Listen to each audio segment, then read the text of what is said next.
Alors, je suis content de retrouver Christian. Bonjour, Christian Page. Salut, Bernard. Alors, j'ai vu ce papier. Est-ce que la science peut expliquer les expériences de mort imminente? Et là, tout de suite, j'ai pensé à toi. Oui. Est-ce que la science peut l'expliquer? En fait, c'est un article, comme tu le mentionnes, qui a été publié aujourd'hui sur la page Internet du magazine Discovery. Article également qui sera publié sous forme papier dans l'édition de septembre-octobre de Discovery. C'est un article très étoffé. Et la question, c'est « Can science explain near-death experience? » Et là, je vais te couper l'herbe sous le pied. La réponse est non. En fait, ce que montre l'article, et c'est assez bien étoffé et bien présenté, c'est-à-dire qu'on a deux... Bon, d'abord, il y a un élément qui est intéressant, c'est que ce débat-là se fait dans la cour des grands. Donc, ce sont essentiellement des neurochirurgiens, des spécialistes en urgentologie qui discutent si oui ou non les expériences de mort imminente sont valables. Donc, on n'a pas un coin-coin qui sort de nulle part, qui nous dit qu'il, lui, la science infuse et a les réponses à tout. Ce que nos scientifiques reconnaissent d'emblée, c'est la réalité de l'expérience. Ces gens vivent bel et bien. Bon, qu'est-ce que l'expérience de mort imminente? D'abord, pour situer un peu nos auditeurs, hein. Ce sont des expériences qui se produisent au moment du décès. Donc, dans les dernières minutes de vie, il y a une espèce de processus de mort qui entre en jeu. Et ce processus de mort, généralement, peut s'étirer sur quelques secondes, sur quelques minutes, mais dans certains cas, il est réversible.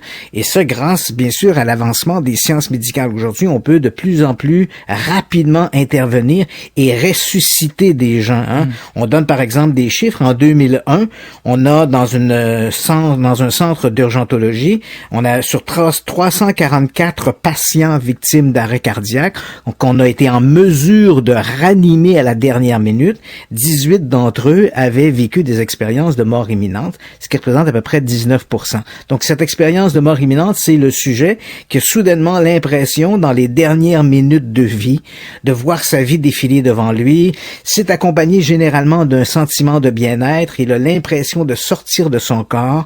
Dans certains cas, il a une perception de son environnement immédiat. Donc, il peut voir les gens dans la salle d'urgence, les infirmières. Il peut même entendre des conversations qui se tiennent dans des pièces séparées. Oui. Et puis, après un moment donné, il y a un voyage, ça s'est pas toujours accompagné d'un long tunnel de lumière comme on l'imagine dans la littérature ou la science-fiction, mais il y a un voyage, un déplacement où l'individu va se retrouver entouré de gens qui sont décédés ou même encore des gens vivants ou des entités qu'il n'identifie pas.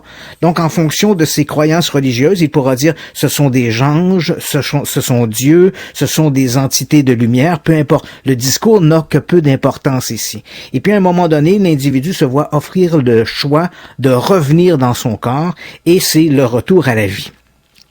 Tous les scientifiques se sont penchés sur ces phénomènes, reconnaissent la réalité de l'expérience et tous reconnaissent le bienfait de l'expérience. Dans 99% des cas, ces expériences sont bénéfiques pour l'expérienceur. Hein, c'est le nom que l'on donne à ces gens qui vivent l'expérience. Donc, ils ont une vision transformée après du monde. Ce sont des gens qui sont beaucoup moins matérialistes. Ce sont des gens qui vont développer beaucoup d'empathie pour les gens autour d'eux.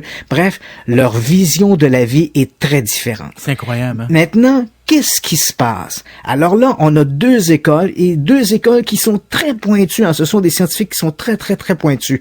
Certains d'entre eux soutiennent que l'expérience de mort imminente est une porte ouverte vers notre conscience. C'est-à-dire que la conscience vivrait en dehors du corps et c'est la manifestation de cette conscience qui se produirait lors de l'expérience des morts imminentes. D'ailleurs, certains scientifiques cités dans l'article, je pense notamment au Dr Parnia, que j'ai eu la chance de rencontrer à New York il y a quelques années, comment pourrait-on continuer à emmagasiner de la mémoire et des souvenirs si le cerveau ne fonctionne plus? Parce que dans certains cas, au moment où il y a eu le décès, il y a eu non seulement arrêt cardiaque, mais il y a eu également encéphalogramme plat et absence de réaction à la rétine de l'œil. À ce moment-là, les neuroscientifiques reconnaissent que le cerveau ne peut plus produire de souvenirs et ne peut plus en emmagasiner.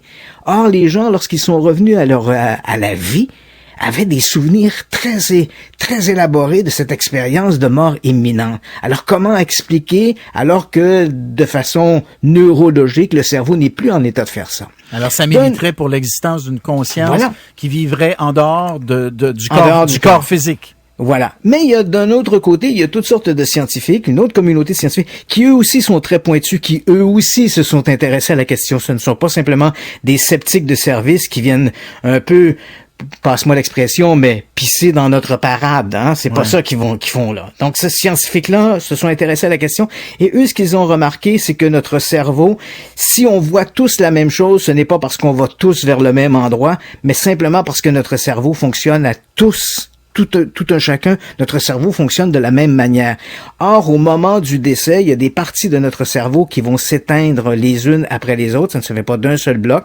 Et ça entraîne des espèces d'aberrations de notre cerveau qui sont propres à tout le monde et ce qui crée les effets de ces effets extraordinaires de mort imminente. Par exemple, les sorties hors corps, l'idée que notre corps notre âme, si on met ça entre guillemets, que notre âme se libère de notre corps. On sait aujourd'hui qu'on peut stimuler des parties du cerveau pour produire ce phénomène-là. Et ce phénomène-là, d'ailleurs, il n'est pas propre aux expériences de mort imminente. Il y a des gens qui prétendent pouvoir faire des voyages astraux. Ah oui. Et ces voyages astraux se caractérisent par une sortie comme ça de l'âme ou de la conscience hors du corps physique. Donc, ce serait explicable scientifiquement à ce moment-là. Donc, c'est ça. Donc, au moment où on se parle, les scientifiques qui sont de l'école neurologique versus ceux qui sont de l'école, puis j'aime pas beaucoup utiliser cette expression-là, mais disons de l'école mystique ou ésotérique, ces deux groupes de scientifiques s'affrontent sans avoir une conclusion définitive sur la nature propre de l'expérience, si ce n'est que les expériences sont réelles